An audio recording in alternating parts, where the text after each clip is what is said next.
Right. Hello, everyone. Thank you for joining us today from wherever you are streaming in from. My name is David Lee. I'm the host for today's panel, illustrating queer experiences with our two lovely readers here, Stacey and Jillian.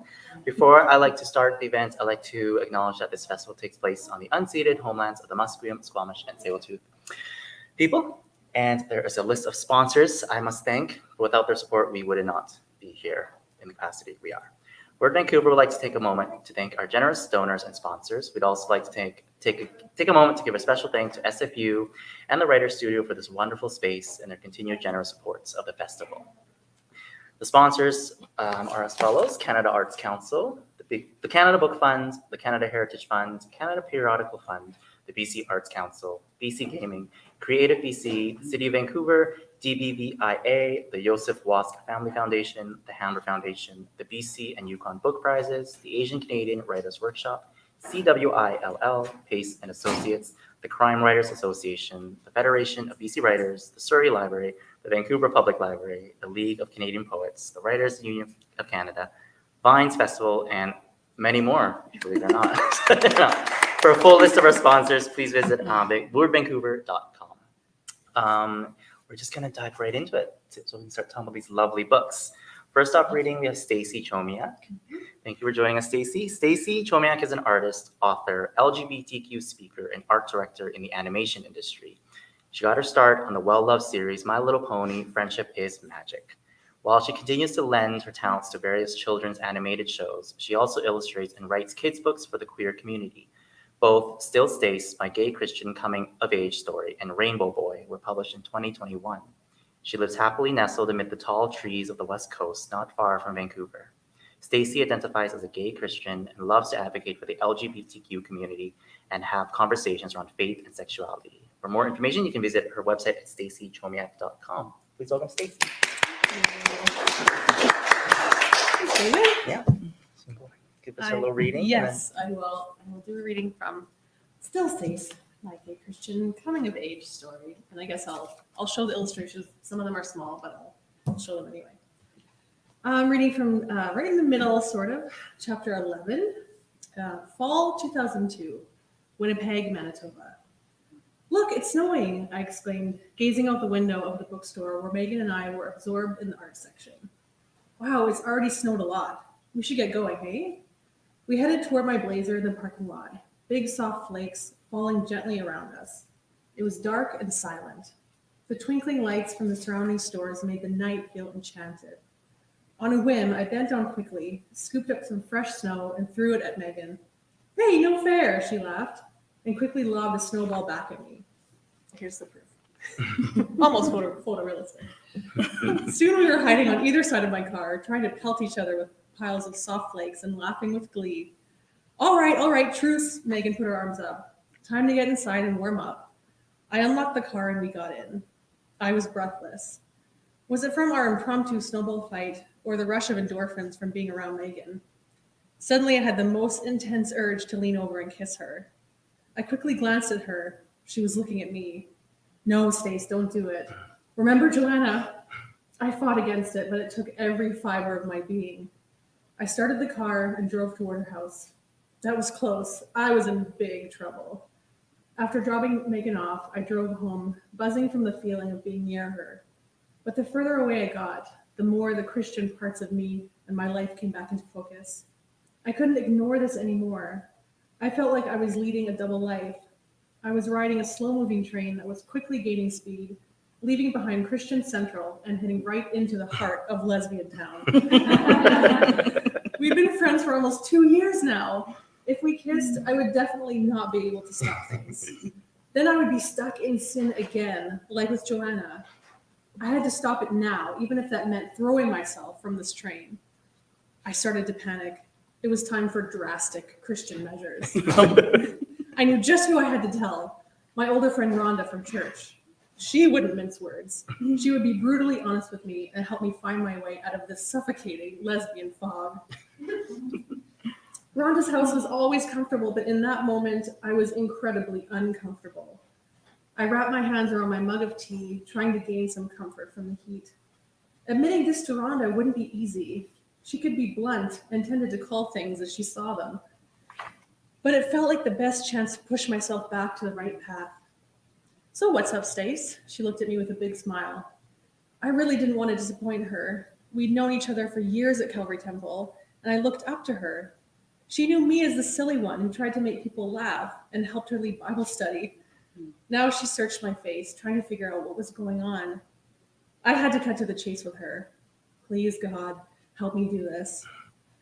Okay, so here's the thing. I don't know how or why, but I've been struggling with liking girls. I tried to sound calm. I kept my gaze on the floor as I forced the words out. If I looked at Rhonda's face, I knew I wouldn't be able to keep talking. It's been going on for about 5 years now, and no one really knows. I've been seeing a Christian counselor. I'm praying all the time, and I'm trying to be ex-gay. Tom from New Direction Ministries had been to our young adults group to share his ex-gay testimony, so the term was gaining traction with my church community. However, I'm sure Rhonda never expected it to come out of my mouth. The reason I wanted to talk to you is because I met an older girl, a gay girl named Megan, and we've been hanging out. I shared my struggle with her, and I really like her. Nothing's happened, but I'm scared that something might, so I needed to tell someone. At this, I finally looked into Rhonda's face. Her eyebrows were raised in shock. Here's the illustration for the shock. Okay, wow, yeah, that's a lot, she said. Yeah, I'm sorry. A blanket of shame enveloped me. She immediately stood up to grab her Bible and quickly found them. Those verses from Pastor Gabe that I had been exhaustively studying for years. You know what these say, right?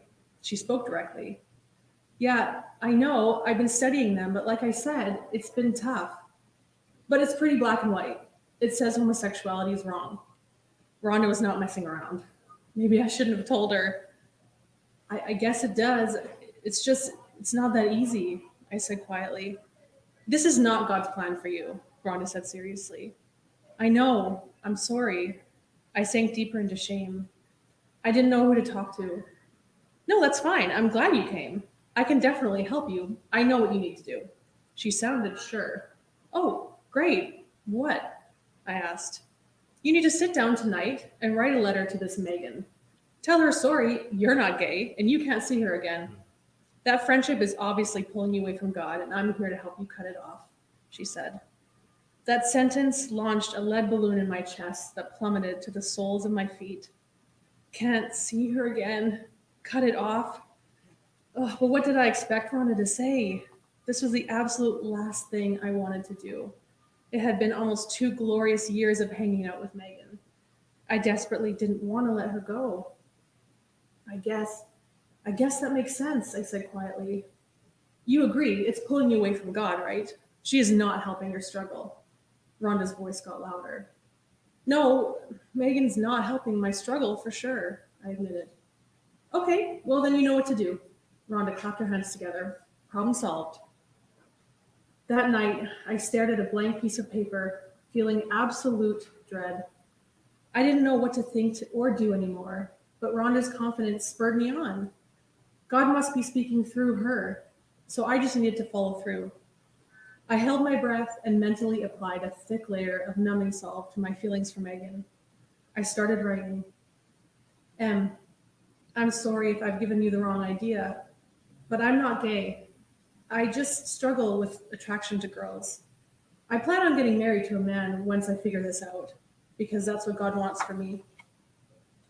I sat there, filling the page with letters making up hollow words the Christian part of me felt I had to write, but not the ones that were true. Deep down, I realized something tragic. I had let myself fall in love with her. All the more reason to end it. I had to believe that God would reward me for doing this, the right thing. This was a massive step toward the right path. One foot in front of the other. Stace, you can do this. There's a little tiny picture of me writing the forbidden letter. I pulled up to Megan's house, clutching my handwritten letter tightly. As I rolled to a stop, I realized my heart was beating so loud I couldn't hear anything else. Am I about to do the right thing or the wrong thing? No, I need to do this. Being around Megan was too mind-boggling. I couldn't keep control. I couldn't trust myself. I cared too much, too intensely. I wanted too many romantic things. I need to cut this off. I took a deep breath and stepped out onto the crunchy patches of snow that spotted the road. I looked up at the beautiful trees that lined her street, their late fall beauty cheering me on. Let's do this. Back to the right path. Hey, Stace, come on in. I have coffee brewing. How's it going? Megan said brightly. Her light and easy way of being around me tore me apart. I could see how happy she was to see me, and it felt amazing. And now, on this perfectly wonderful day, sharing this fuzzy magnetic air, I was going to ruin it. Hey, yeah, sure, thanks, yeah, good, I managed. I was trying so hard to be my cheerful self, but my voice was strained. She must have heard it too. Do I give her the letter or not? Standing in her dizzying presence, I could feel the true weight of this sinking in. Megan poured coffee into 2 mugs and turned to look at me. Hey, are you okay? She asked. Yeah, I stammered, avoiding her captivating eyes. Right path. Yeah, I mean, I forced the words out. I have this letter for you. Oh, Megan glanced toward the crumply piece of paper in my hand. Okay, let me get my glasses. Is that a tinge of excitement in her voice? Does she expect me to confess my true feelings for her? Has she known this whole time? Suddenly, I felt desperate. Why couldn't I have written that letter? I knew I had to turn off my emotions in order to move forward. I followed her down the hallway into her cozy living room flooded with early afternoon sun. We'd spent many hours in here talking, watching movies, sharing meals. It was beginning to feel like a second home to me. This little piece of paper was about to end all that. I handed her the letter. She looked up at me once more, the beauty of her face taunting me to forget everything. I don't have to read this, she said, holding it out in front of her. She could sense my intense anxiety. She was trying to give me a way out. I wanted to snatch the letter from her and plead, no, please don't read it. It's full of lies. I love you. I wanted so badly to grab her and kiss her and tell her how I felt, but I knew it was the struggle talking. I have to be strong. I have to. I heard my voice respond as if it was coming from outside my body. No, you have to read it. Okay, she said slowly, unfolding the letter. I wanted to die. I wanted the earth to open up and swallow me. This horror was unfolding in slow motion. I studied Megan's face like I had done way back in the computer lab. I watched her gorgeous eyes travel back and forth as she read my empty confessions. The lightness and joy drained from her face. I could feel her begin to build up a wall right in front of me. Silently, she finished reading, slowly folded the letter, and handed it back to me. Her eyes revealed a deep sense of betrayal. You're giving it back to me? I was numb. I don't need it, she said coolly. That's it. I had broken her trust. I had lied to her. I said I wasn't gay. I had said I wasn't like her. Am I? Aren't I? There was nothing more to be said. I grabbed the letter, stood up, and threw it in the garbage. As I walked out of the room, Megan followed me silently down the hallway. We both knew I needed to leave. This was the last time I would be welcome in her house. I wanted to dig my heels in, kicking and screaming. I was holding back this dam of heartbreak with all my strength, feeling it about to burst any second. But the hard part was over. I did what God wanted. I ended it. My body felt monumentally heavier as I walked back to my car, a dull ache numbing everything. Maybe if I got away from Megan's house, her enticing world, her intoxicating presence, I would start to feel lighter. As the physical distance grew between us, my heart throbbed painfully. I had to pull over. The ache was overwhelming. What have I done? When I finally got home, I turned on my computer to check my email, and my heart stopped. Megan's name popped up. S. You'll never know how close you came. M. I'll leave it there.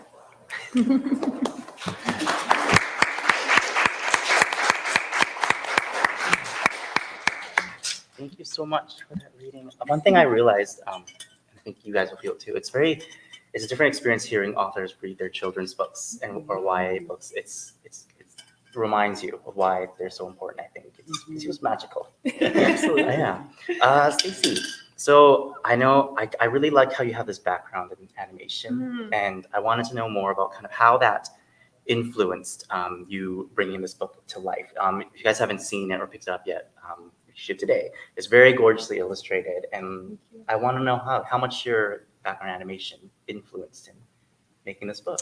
Yeah, I mean, it did in a huge amount of ways because obviously in animation, I work mostly in the design department, and so everything's designed and characters are designed and the locations are designed. So I felt like after working in this industry for over 10 years that I could feel confident enough to design a version of myself, which I never really thought about before. But that's sort of, I think, that background and that gave me sort of the confidence to tackle it and then be able to sort of think about how am I going to visually translate all of these things that happen to me and how would that translate best to an audience. And I think without having the experience of animation, that would have been a lot harder to figure out. Did you find it harder than you thought, or was some parts of it easier? It was emotionally harder than I thought because I mean, I've worked obviously on lots of productions that I don't have personal attachments to. And so this, every single personal attachment to this, and a lot of it was very painful. And me and the editor sort of chose the moments that would be the most impactful, which usually are the most painful. So to sort of go in and dredge up the, how that would look visually was really emotionally taxing. I didn't expect that actually. Well, it came out really beautifully. Thank it's you. a really pretty book. Thank you. Yeah, one other question I had was, I just find the whole genre of YA illustrated memoirs is very, when I was reading, I don't think there were many illustrated YA memoirs. So I wanted to know what did you look for inspiration for creating this, and what were they lacking that you wanted to represent in your illustrated memoir? Yeah, that's a great question, and that was actually there was a ton of research behind that with my agent, with myself, and with the publishing company that did the book deal, because that was partially why we got the book deal, is there actually wasn't really many or any YA queer illustrated books with a faith background. So we did look at quite a few like YA novels and then some graphic novels, and mine was sort of fell in the middle. So we looked at like Spinning and Bloom and Brave Face, a lot of the ones that had sort of queer and then some that had faith aspects. And the thing that they liked and that I liked personally about obviously my own story, which is it's just my story, is the sort of ability to have space for both, the faith and sexuality, because often stories of queer people that come from faith backgrounds, there's just so much pain and hurt, and that makes so much sense. But often they have to leave behind the faith aspect. And with my story, I was able to sort of reconcile the two. And I think it's important to have that also on the shelves for people to read about. Yeah, it's perspective that otherwise they wouldn't find out about, right? And exactly. Yeah. It's really important. Thank you so much. We'll come back with questions for the group as a whole, but I'm excited to introduce our next reader. It's me. This is Jillian Christmas. Jillian Christmas is a queer Afro-Caribbean writer living on the unceded territories of the Squamish, Tsleil-Waututh, and Musqueam people, colloquially known as Vancouver, BC, where she works as a speaker coordinator at Cicely Blaine Consulting and served for 6 years as artistic director of Versus Festival of Words. She has won numerous Grand Poetry Slam championship titles and represented both Toronto and Vancouver at 11 national poetry events, notably breaking ground as the first Canadian to perform on the final stage of the Women of the World Poetry Slam. She has presented poetry and theory in a multitude of venues, including the BC Civil Liberties Gala, the SFU 2018 Grad Conference closing keynote, and numerous panels focused on the intersections of critical race theory and contemporary art. Please welcome Jillian Christmas, reading from The Magic Shell. First of all, you're so cool. I was listening to your bio. I'm like, oh my God, My Little Pony. Are you kidding me right now? That's so great. And then also like hearing you read this, oh my gosh, I was having all these flashbacks to my childhood, my gay Christian childhood. It's really spectacular. Yeah, thank you. So my book is The Magic Shell. It's a picture book, and I'm just gonna dive in. It was illustrated by Diana Mungary, and she did an amazing job. I'm really happy with what she created. So I'll just read until I have to stop. Do you feel? Yeah, until I feel like stopping. It's busy. Okay, let's try that again. So our main character is Little Pigeon Pea, and you'll get to adventure with them. It's busy living in Mama's kitchen, and everyone's got something to do. Mama is rolling the roti, and Daddy is stirring the callaloo. Auntie and her sweetheart June are setting the table just right, and everyone is excited for the feast we will all share in tonight. Even though I know they would all like to play, they're busy as can be, and the only one who has nothing to do is Pigeon Pea. That's me. I've sorted my toys and I've done all my homework. I even cleaned under my bed. And all the while, whatever I do, questions keep popping into my head. Oops. Oh, there it is. Like, who is Grandma's grandma? And where did she live and play? And if she was here with us right now, what do you think she would say? And after a string of wild questions, Auntie stops and crouches down low, her face dizzy with answers. Her cheeks are sweet as plump mango. Auntie also has some great earrings on. She does. Not gonna miss the details. No. My dearest darling, my Pigeon Pea, I can tell you've got lots on your mind, but some of the answers you're seeking are ones that only you can find. Our family traveled a very long way, and I'm sure they are guiding us now. And if you'd like to meet them and ask them yourself, I think I can show you how. And don't you worry about getting lost, because you're never traveling alone. Your ancestors are always with you, and they can always guide you home. Then Auntie asked a delightful question. Well, would you like to go see? And I bounced up and down, and I nodded yes as Auntie giggled at me. You can see Auntie's sweetheart June is having a lovely time witnessing this show. A moment. Yes, she's like, oh my God, cute. Probably like first dinner with the fam, you know. In an instant, she fished through her pocket, rummaging and pushing about, and in just another moment, her cupped hands came up and out. Slowly, she lowered her hands to my eyes, and I followed down like a spell. Then she opened her fingers one by one, and in the center of her palm lay a shell. A cowrie shell, she whispered, placing the treasure in my hands. It carries the stories of our people across seas and distant lands. And if you listen very close and you hold it very near, there's a magic inside this little shell that might just take you there. A magic shell so perfect it could travel me all the way home.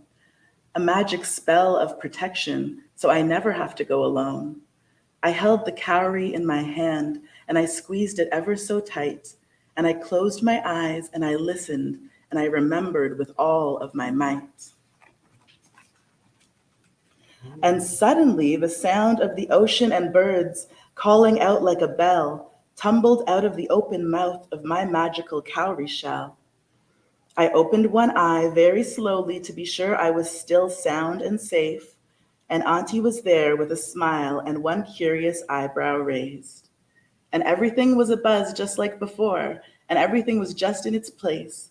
So I cozied up under the table and said, okay, adventure awaits.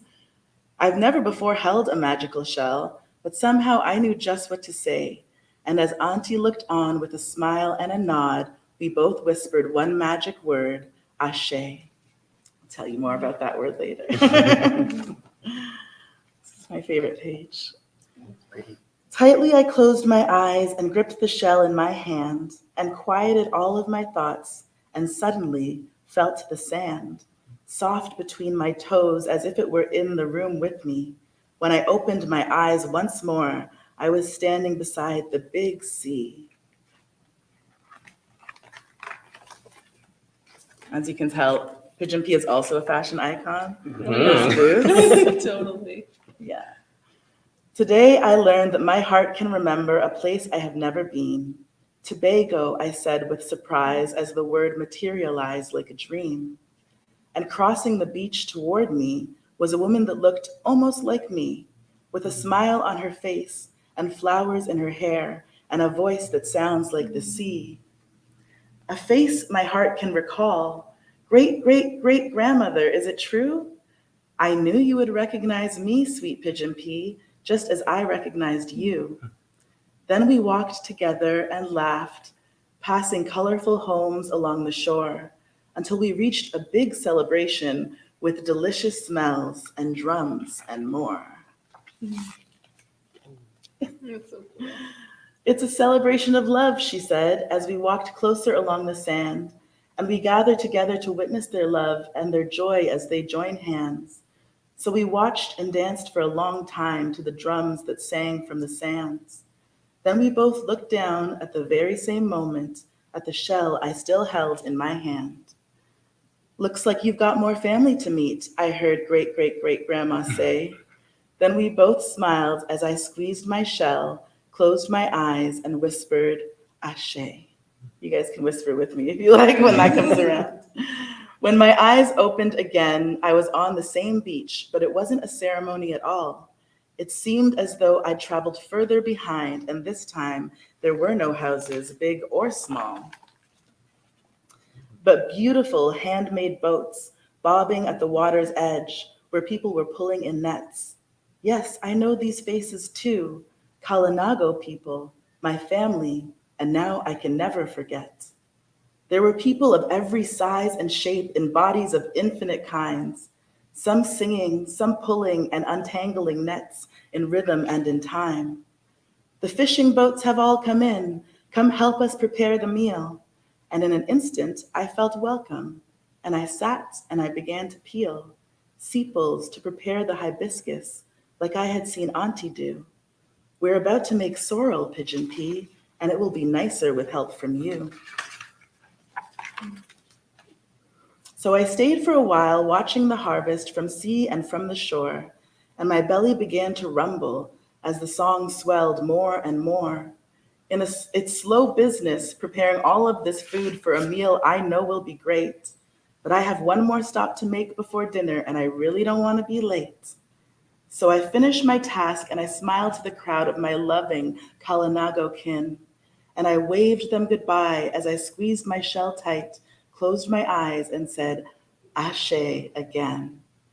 This time I've landed across the seas on a beautiful West African shore, and every sight that my eyes take in makes me certain I've been here before.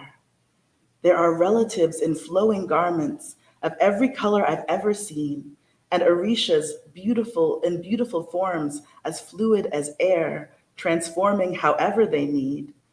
My divine ancestors are with them, and the spirit guides of my family too. And each one is smiling and saying, we're so happy to finally meet you. And would you believe it? Everyone is here. Great, great, great, great, great, great grandma, and all the others as well. Every song they teach me is full of love, and every dance feels like a spell. We've all been loving you for a long while, Yamoya says, as they gesture with a hand. This is your home, and it's always inside of you, no matter where you stand. And out of the mist and the sunshine come others, singing and dancing and free.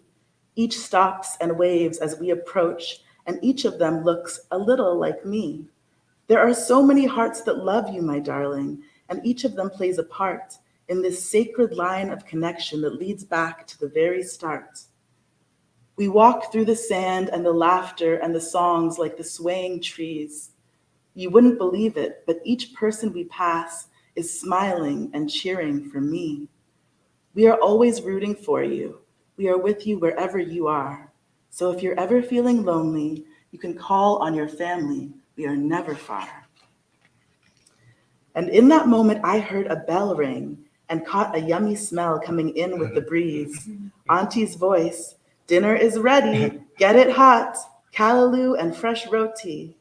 Well, don't forget to save us a plate, said a voice that swayed like the sea.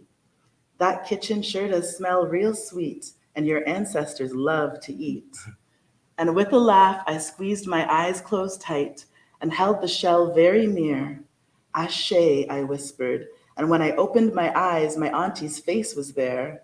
Looks like you've been adventuring, little Pigeon Pea. Did you learn anything new? Come tell us the story. The table is set, and all we need is you. Then we gathered round the table, full of treats and sweets, and Daddy asked, would anyone like to pray? Then we all looked around at our family and our feast, and in one breath we each said, Ashe. And you can see all the ancestors joining them for the meal. And that's the end. Little Pigeon Pete's first adventure. Thank you so much. Thank you. I think this event has turned into like a really cute, intimate story time. Yeah, I know. It's so Um, nice to be able to read it aloud. This wasn't on my question list, but let's talk about Ashe. Ashe, Yeah. yes. I love that. So Yeah. in the back of the book, you'll see, because my ancestry is West African by way of the Caribbean, by way of, unfortunately, the trauma of, chattel slavery. And so, so many of the pieces that I wanted to bring to the forefront in this are pieces that often are kind of left behind in that disconnection. Yeah. And so I really wanted Little Pigeon Pete to be able to find all of those pieces and feel celebrated. And so I pulled in some of the words from the Yoruba language. And that is one of the languages of the now Nigerian people on the western coast of Africa. And so in Yoruba, Ashe means like the power in the universe to make something happen. It also means like thank you to the universe. It's almost like amen. Like if you were to say like a prayer at the end, you would say Ashe, or like if someone was giving thanks, you would say Ashe. So and then there's all in the back of the book, I was lucky enough to be able to include a glossary because even though this is very specific to my ancestry and I wanted it to speak really directly to like Afro-Caribbean children, I also wanted it to be something that could feel accessible to everyone in like thinking about their ancestors. And so things that maybe they might even be able to relate to. So I did give a little glossary of some of the foods, some of the words that show up like Kalanago and Ashe and Orishas and Yamoya that might be unfamiliar. So magical. There's I a lot of love- magic. Yeah. Pigeon Pete just time traveling. I wanted to talk a little bit more about kind of magical aspect of it. I'm a sucker for just any magical aspect of a story, and I think it was just so clever and just so cool to have this magical cowrie shell. I wanted to know, how did you ended up deciding on using a cowrie shell? Probably many things that you could know, and if the symbol or the image kind of changed from when it was first conceived to when it was in the book. It was actually always a cowrie shell. Okay.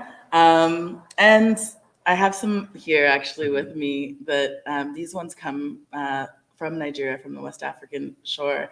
I got to collect them while I was on some travels to Tanzania and about earlier this year. And the cowrie shell, as you may or may not know, is really, it's kind of like, it's got a huge like iconography in African culture. It at one time was used as currency and trade.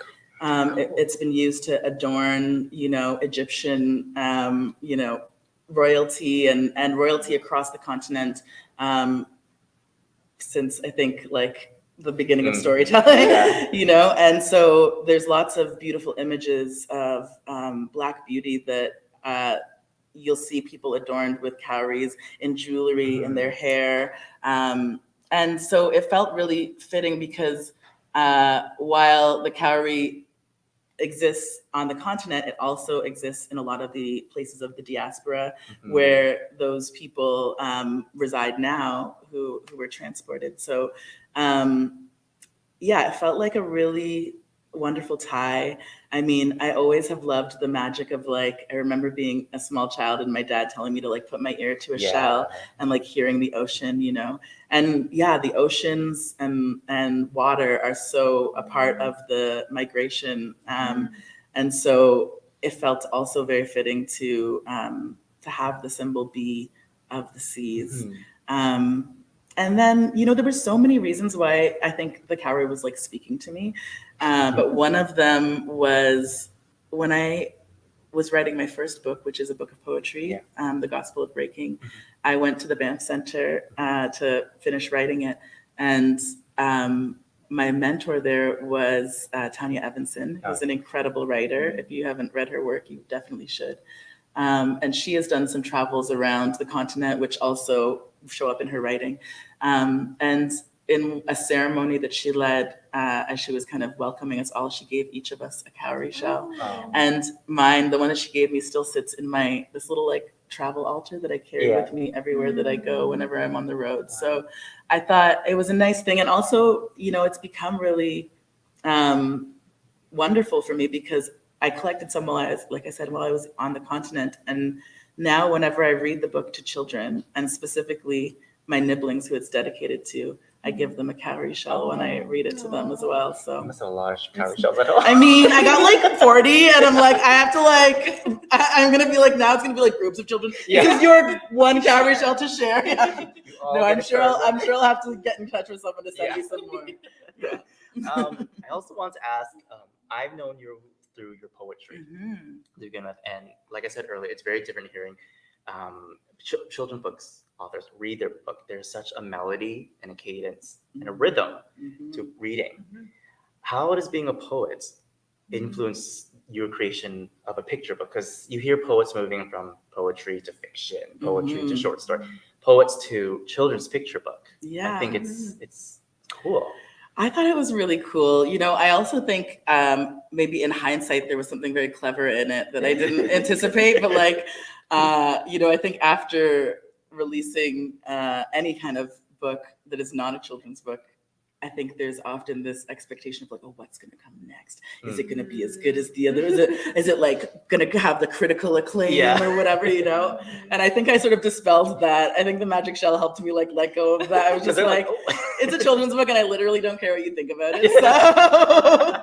So also it's my story. So, there's some also freedom in writing your story and being like, it's not actually up for debate. It's like, this is what, but I also think that poetry exists really seamlessly in children's writing, having end rhyme as which is actually something I don't use very often in my other poetry. I was just gonna say, I very specifically don't use end rhyme in my other poetry because I most of my other poetry is written for teen and up audience, and I think for that age range, what actually keeps people interested, if you do include rhyme, is internal rhyme, rhymes that are not predictable. But when you're from 4 to 9, what keeps a child, I think, into the story is that rhythm and that rhyme and that oh wait, are they going to say this or that? That guessing is part of the learning process. I think the development of our brains as well. So that felt really important to me. But it was actually my publisher for the children's work is Flamingo Rampant in Toronto, which best, most beautiful gay kids press out there. And I had contributed to an anthology, which was power poems for for small humans. I always forget it. Is it power poems for little ones or small? Anyway, it's power poems. They were meant to be I guess nursery rhymes for kids, but that we're teaching them something that they could use in the world, And so mine was a poem about anger, on honoring anger and how anger moves through our bodies and what it's for. And I kind of released it into the world in 2020. I recorded a video of it that I think it made a lot of rounds. It was quite, I guess, I don't know what it takes to call something viral. I don't think it was quite viral, but it traveled far and wide. And and it was just a way for the children, I think, especially Black children who were witnessing a lot of bizarre, treatment of Black bodies to allow them to process their anger. And so I think that really, it sort of brought to the forefront for me, how poetry in younger writing can create a container for that kind of learning. A framework. A framework. Exactly. What they're seeing. Exactly. Yeah. And then when they step out of that particular rhythm, it's like they leave that behind. Yeah. That's beautiful. I love that answer because for anybody who ever asks me, like, what's poetry good for? Yeah. There you go. Lots of things. So I can tell you a couple things Yeah. poetry's good for. Yeah, that's beautiful. And I love hearing you guys read. And just thank you so much. We're going to move on to just questions for both of you. And if anybody else has questions, feel free to just, yeah, we can take questions. Yeah, some questions for Stacey.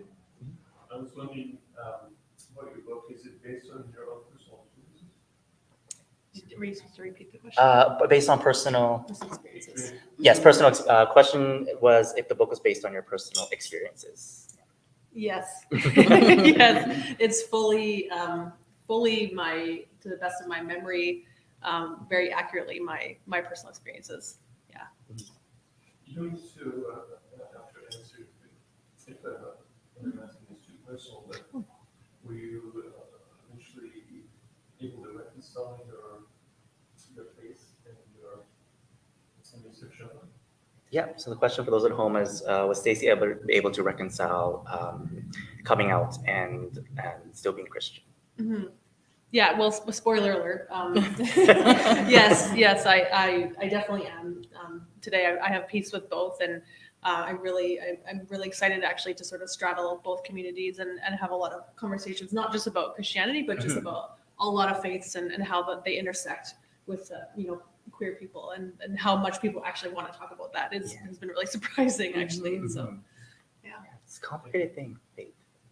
Yeah. Yes. Thank you for those questions. I want to ask both of you, how do you feel picture books or books for young readers have changed in the last few years and how they speak about queerness and how they present it to younger readers? Because growing up, I didn't get a lot of books. I literally wanted books like never this. saw a book about queerness when I was growing up. Like, I'm like, is that true? Yeah, I don't think I Right? ever saw a book about or that involved queerness. Yes. I read like in Magic any way. Treehouse. That was Yeah. And I mean, I'm a child of the 80s, so I think like at the time they were still like even like having queerness and children in the same Right. like Never. conceptual space was like, ooh, that's pretty. Iffy. Yeah, exactly. It's like, okay.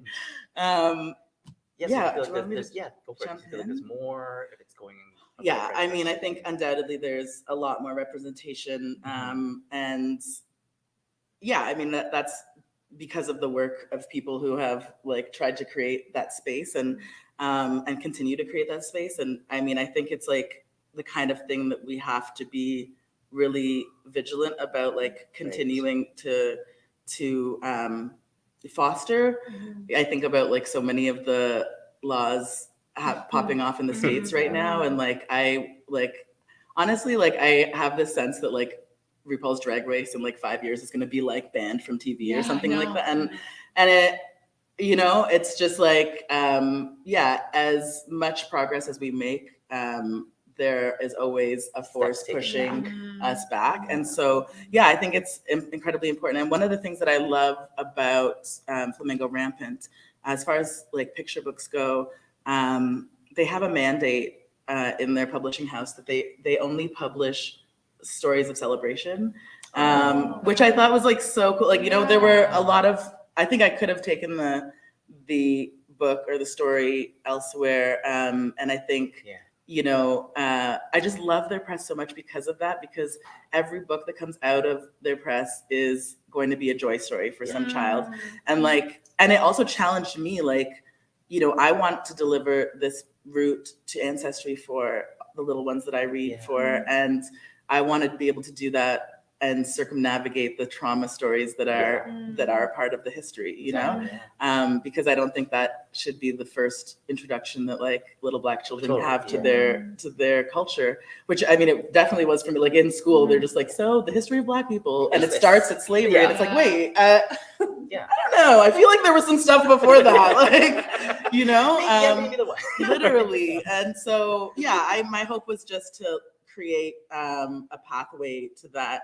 And so it was really aligned with Flamingo Rampant's mandate, and I think that the felt really book beautiful. does that beautifully, and literally Vision goes back in time, past those entryways that we have been introduced to. Like, and there's no like contact. Exactly. Like, you know, there's just like, It's a celebratory story. imagine a world. Alternate, yeah, yeah. totally. What about for like faith-based stories? Yeah, Like, do you see them changing Oh now? my word, yeah, that's a whole.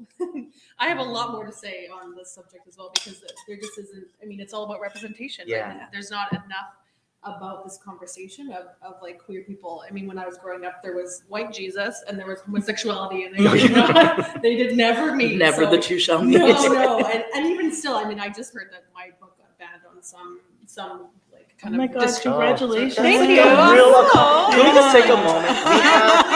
We should be like, honestly, there should be like a gay award for that. I Like, know. Lambda should add like a you Oh got my banned. God, you got banned. I know. We have a banned author. Oh my gosh. Honestly, like that's street cred, That's right? a compliment. I do, yeah. I just think, I mean, having the gay Christian in the title Yeah. it stirs the pot, which I kind of love. But that's Totally. That's the supposed whole to point. do, That's the right? whole It's- point. yeah. And I mean, I thought by the time this would actually be published that it would be sort of redundant and unnecessary. And Right. yet when it came out and, you know, a few months ago, I still get emails with people, even just like in the southern states, they're like, I never knew this was possible. And it like life-changing, you know, stuff. So Yeah. it just shows me like there's so much more need for this conversation and these sort of celebratory stories of just like queer kids and what that feels like and what that looks like. And that's so important. Oh, you guys are doing such good work. Oh, Thank we you. have a banned author. I honestly can't, like, it's wild to me because, like, if it was just like my Christian coming of age Yeah. story, it would have been like, Well, that's the thing. It's, you know, but like Yeah. slip those 3 letters in there and it changes things. yeah. I think we have one time. I want to hear your answers to kind of one more question Yeah. here. So what do you think books for younger readers can do in platforming queerness that can otherwise be shown in genres like poetry, fiction, or books for older readers? Like, why is it important for them to see it in kind of illustrated books? I mean, I can jump in. I just because I mean I'm an artist first and sort of a new author, but I love writing. But I just feel like I have 2 young kids, and obviously they're very visual, and they don't necessarily care about the words as much. Yeah. But they love to see things, and I just think it's so important to be able to see. Like, you know, I did an illustrated book called Rainbow Boy, and it's about a boy who like wears tutus and plays with dolls, and it's just important for my kids to be able to pick that up and say like, oh yeah, like it's okay for my son to wear a tutu and see that in a book. Like that is just so important because all the media out there visually in animation and kids books often doesn't have that. It's very like gender norms. Yeah. So I just think that there's so much more work to be done with showing like with racially and all of those things that can be visually represented that aren't out there enough. Yeah, it's a good point of bringing up how it's shown in visual media. And I feel like at times it's getting better now, but I feel like there's times where we're watching those kid shows. I have younger cousins and they're always watching these kids. Yes. And it's the queerness is there. It's just discreet almost. Yeah. They don't really want to do it. Coded. Yeah, But they're kind of together, Yeah. but they're not together. Yeah. But they're Yeah. together. Yeah, And totally. I can't it's wait. like the Teletubbies. Yeah. You know, you're like, Cole was so gay. what's the dynamic here? Yeah.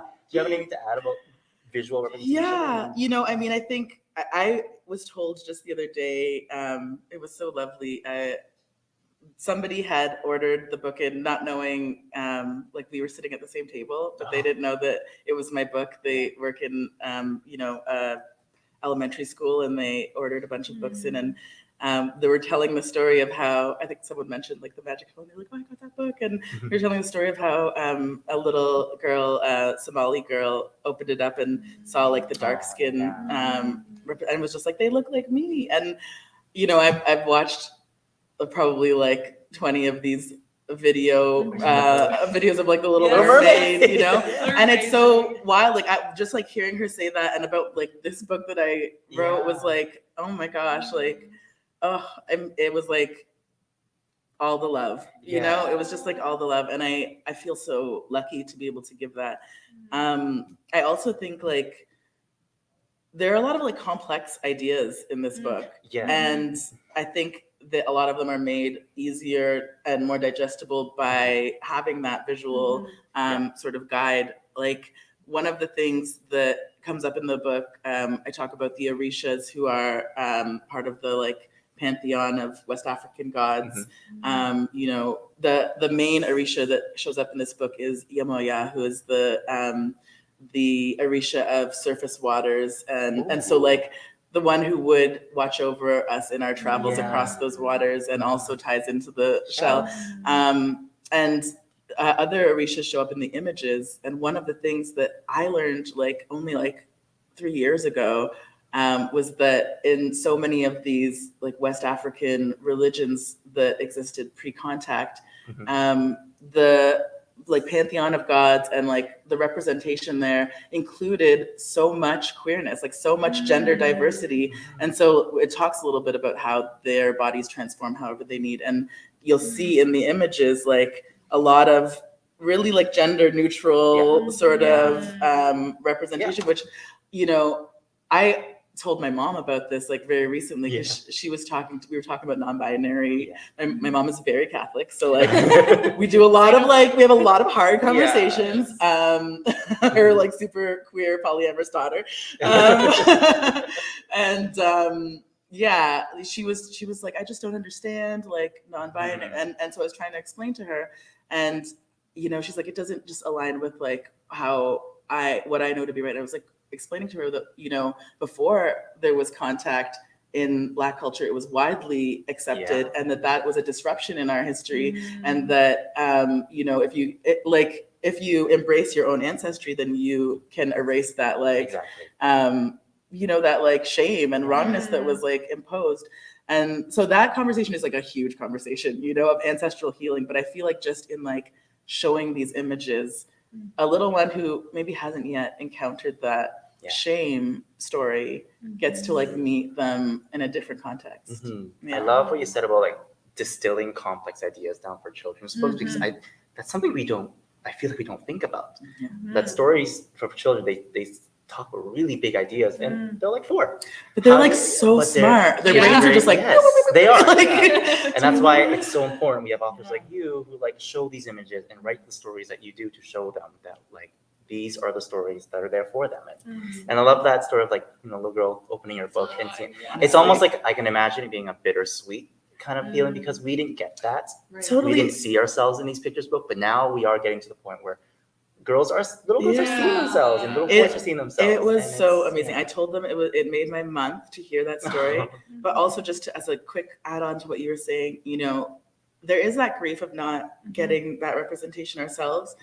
But one of the things that was really fun for me in the book is that like the auntie character, who I aspire to be, is actually sort of like was inspired by my cousin, my older cousin, who was the first representation of queerness that I saw in my life. And I remember it was like Thanksgiving dinner. I must have been like 10 or 11, and she walked in and she had the like women's symbol like shaved into the back of her head, and everyone was like, oh, what is she doing now? You know? And I was like, oh my God, cool. Like, and so I got to read this before I published it to my cousin, and like showing her the picture. She was just like, oh my God, first of all, why does it look like the 90s in this book? And I was like, right? That's how you remember. But you know, so it just also reminded me that like, while we didn't have the representation in you know, that was like approved by like these sort of sources, there's always in queerness a way that we communicate with each other, you know, and a way that we like signal to each other like, you're okay. Which I think is really special. And that's what these books are doing, right, to these kids, and saying you're okay. And all that. I think we'll wind down from there. If anybody else has any questions from the audience, or What do you hope to see in children's media in the future with representation and stuff? Yeah, so the question from the audience was, what do you both hope to see in children's media in terms of representation? I just think for me personally, just more like overt representation. Like you were saying in animation specifically, I mean, it is very subtle, and everything, you know, there's like one slight kiss in like a background of a Pixar, it's like blurred and everyone like's losing their minds. So I love that when they lose their mind. Yeah, they do. I would love to write a feature about like just about that, and and people to be celebrated. Like I think that's just so important. I think we're getting there. But I think books like this are kind of the stepping stones to that, and us sort of existing loudly is, you know, the way to do that. So Are we gonna get a gay My Little Pony? Oh my god. I mean, isn't it already gay though? Like Tom was signaling. From Yeah. Rainbows everywhere. Yeah. Jillian, do you have anything to add about representation that you hope to see more? Yeah, I would just say that I want to hear more from children. Like I think that like kids are so smart and like they have like a wisdom that hasn't been tampered with yet. And we could, if we would pay attention, learn so much from children. I would love to see like more books written by children for children. You know what I mean? Because I think like kids have wild imaginations. They, you know, I've seen like some art projects, I think over the pandemic, where like people were taking like children's images and then like making stuffed animals out of them, or like different things like that, you know, bringing them to life. And I feel like I have heard my nibblings tell stories that I'm just like, what is happening now? Like, tell me more, you know? So like, I feel like they have so much resource for each other, for themselves. Like so many of the stories that I write are like a balm for myself. And I want to hear what they come up with, because I think we live in a deeply broken world. And I think we've exhausted a lot of our ideas, you know, like I feel like if we listen to some children, not only will we be able to receive something that I think is a lot closer to our like inherent goodness than what we can come up with. I also think that like, I had another thing to say about that. What was it? My brain just shut off. You know? What was the other thing about listening to children?